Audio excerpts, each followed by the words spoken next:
بسم الله الرحمن الرحيم الحمد لله رب العالمين والصلاة والسلام على أشرف الأنبياء والمرسلين وعلى آله وصحبه أجمعين۔ میرے بھائیوں، گزشتہ دروس میں 7 مہم کاموں کا میں ذکر کر رہا تھا آپ کے سامنے کہ رمضان المبارک میں ان 7 مہم کام، ویسے تو بہت سارے کام ہیں لیکن یہ 7 مہم کام جو اللہ کے نبی صلی اللہ علیہ وسلم نے صحابہ کرام کو سکھائے، پھر انہوں نے اس پہ عمل کر کے، ان اعمال پہ عمل کر کے اپنی زندگی کو سنوارا، اپنے روزے کی حفاظت کی اور اپنی آخرت کو سنوارا۔ ان میں سے میں نے 4 کا ذکر کر چکا ہوں۔ پہلا روزہ قیام، دوسرا قرآن مجید کی کثرت کے ساتھ تلاوت، تیسرا زبان کی حفاظت، چوتھا لوگوں کو کھانا کھلانا۔ آج کے درس میں 5واں عمل جو اللہ کے نبی صلی اللہ علیہ وسلم نے صحابہ کرام کو بتایا وہ ہے كان إذا دخل العشر أحيا الليل وأيقظ أهله وجد وشد المئزر۔ خصوصی آخری عشرے میں اللہ کے رسول صلی اللہ علیہ وسلم جب داخل ہوتے تو لیلۃ القدر کی تلاش کرتے۔ تو 5واں عمل لیلۃ القدر کی تلاش۔ جب آخری عشرے میں اللہ کے نبی صلی اللہ علیہ وسلم داخل ہوتے رمضان المبارک میں تو پوری رات زندہ کرتے۔ کیا مطلب؟ یعنی پوری رات بیدار رہتے۔ ایقظ اہل، اپنے گھر والوں کو بھی اٹھاتے۔ وجد وشد المئزر، اور بہت کوشش کرتے، کمر بستہ ہو جاتے، کمر کو کس لیتے۔ کس لیے؟ لیلۃ القدر کی تلاش میں۔ رسول اللہ صلی اللہ علیہ وسلم پر قرآن مجید نازل ہوا لیلۃ القدر میں۔ لیلۃ القدر خیر من 1000 شہر، ایک رات کی عبادت 1000 مہینوں سے بہتر ہے۔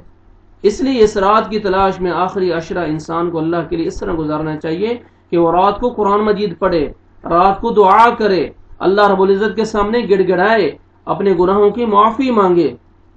حدیث تو آپ نے سنی ہوگی کہ جس کی زندگی میں رمضان آیا اور وہ اپنے رب سے معافی نہ مانگی، گناہوں سے سچی توبہ کر کے اپنے رب سے بخشش نہ کروا سکا، وہ جہنم میں گہرا گر جائے۔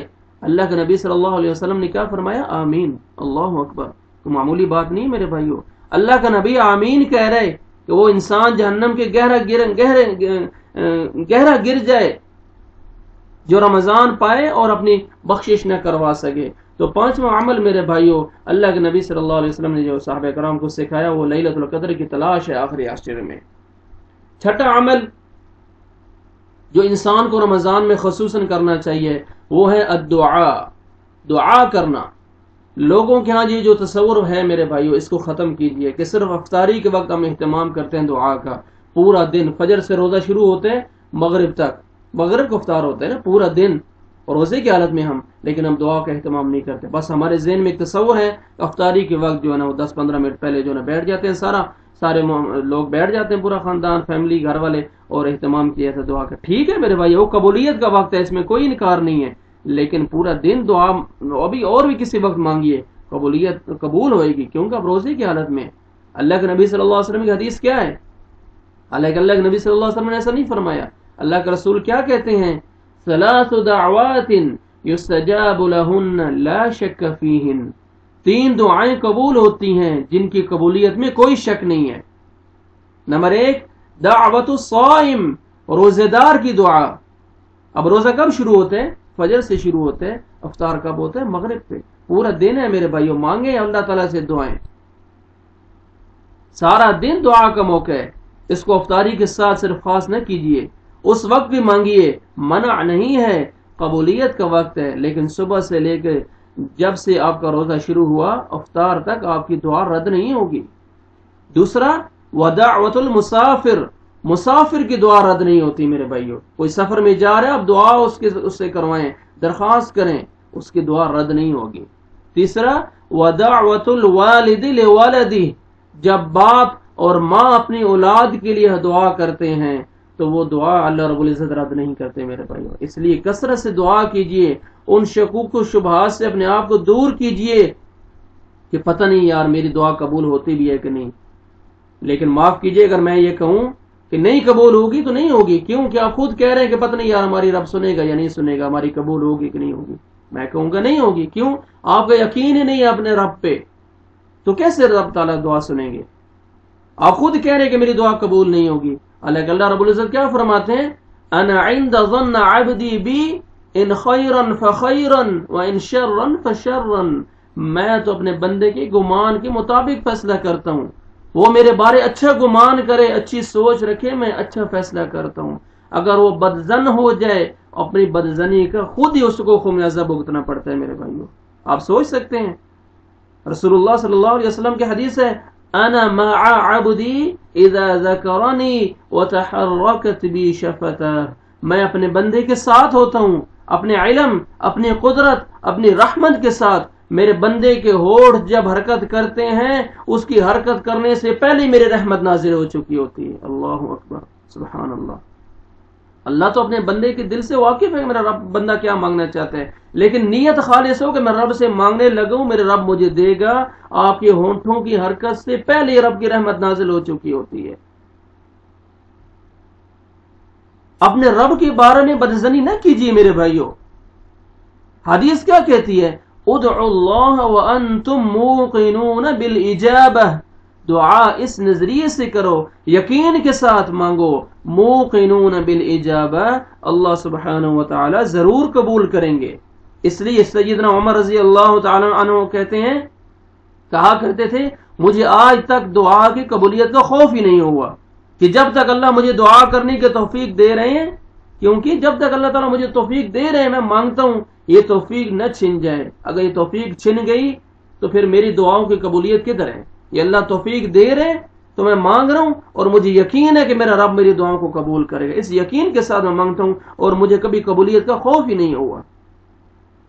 اور یہ کبھی نہ سوچی کہ میری تو سنیں گے نہیں، فلاں کی سنتے ہیں۔ آپ سوچ سکتے ہیں بھلا میرے بھائیوں، شیطان سے برا کوئی ہے اس دنیا میں؟ دنیا میں اللہ نے شیطان کی بھی سنی۔ شیطان نے کیا کہا تھا؟ رب انظرنی الی یوم یبعثون، اے اللہ مجھے قیامت تک مہلت دے دے۔ اللہ نے کیا کہا؟ قال فانک من المنظرین، جا شیطان تجھے مہلت ہے۔ دیکھیے کوئی شیطان سے برا ہے؟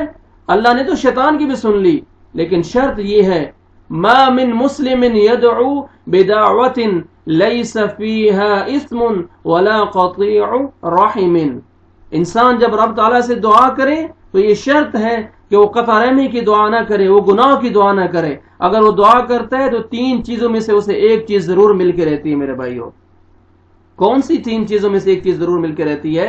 اما ان يعجل له دعوته، اما ان يعجل له دعوته، یا تو اللہ سبحانہ وتعالی اس کو فوراً قبول کر لیں گے، اس دعا کو فوراً قبول کر لیتے ہیں۔ دوسرا اما ان يدخرها له في الاخرہ، اللہ اس کی دعا کو آخرت کے لیے ذخیرہ کر دیتے ہیں۔ قیامت کے دن ایک پہاڑ آ رہا ہوگا، انسان کہے گا یا رب ما ھذا، اے میرے رب یہ کیا ہے، میں تو ایسا کوئی عمل نہیں کیا۔ اللہ فرمائیں گے یہ تیری دعا ہے جس کو ذخیرہ کیا گیا ہے۔ اور تیسرا وَإِمَّا أَن يُصْرِفْ عَنْهُ مِنَ السُّوءِ مِثْلِهَا، تیسرا اللہ اسے اس دعا کے بدلے انسان کی پر آنے والی بلاؤں اور مصیبتوں کو ٹال دیتے ہیں۔ ان تین چیزوں میں سے ایک چیز انسان کو ضرور مل کے رہتی ہے میرے بھائیوں۔ اس لیے میرے بھائیوں اس مبارک لمحات میں کثرت سے دعا کیجیے۔ اگر آپ سمجھتے ہیں کہ آپ کے پاس سب کچھ ہے، والدین کے لیے دعا کیجیے، اپنی اولاد کے لیے دعا کیجیے، اپنے رشتہ داروں کے لیے دعا کیجیے، ملک اور ملت اور قوم کے لیے دعا کیجیے، معاشرے کے لیے دعا کیجیے کہ اللہ ہمارے ملک کو اسلام کا گہوارہ بنا دے، امن اور سلامتی پیدا فرما دے۔ پوری امت کے لیے دعا کیجیے، لڑائی اور فساد کے بجائے محبت اور پیار کی فضا پیدا فرما دے میرے رب۔ ہر ایک کی عزت جس ماحول میں محفوظ ہو، جس معاشرے میں محفوظ ہو، ایسا امن پیدا فرما دے میرے مالک کہ ہر ایک کا مال محفوظ ہو، ہر ایک کی جان محفوظ ہو۔ میرے بھائیوں ایک مسلمان کی ذمہ داری ہے کہ وہ اس طرح کی دعائیں نہ بھولے۔ اللہ سبحانہ وتعالی سے دعا ہے اللہ سبحانہ وتعالی ہمیں توفیق عطا فرمائے۔ ان 6 کاموں کا ذکر آپ کے سامنے کر چکا میرے بھائیوں۔ روزہ، قیام، دوسرا قرآن مجید کی کثرت کے تلاوت، زبان کی حفاظت، لوگوں کو کھانا کھلانا، لیلۃ القدر کی تلاش، اور آج دعا کا ذکر کیا۔ 7واں جو عمل ہے وہ ہے صدقہ، اگلے درس میں انشاءاللہ اس کا ذکر کریں گے۔ وصلی اللہ وسلم علی نبینا محمد وعلی آلہ وصحبہ وسلم۔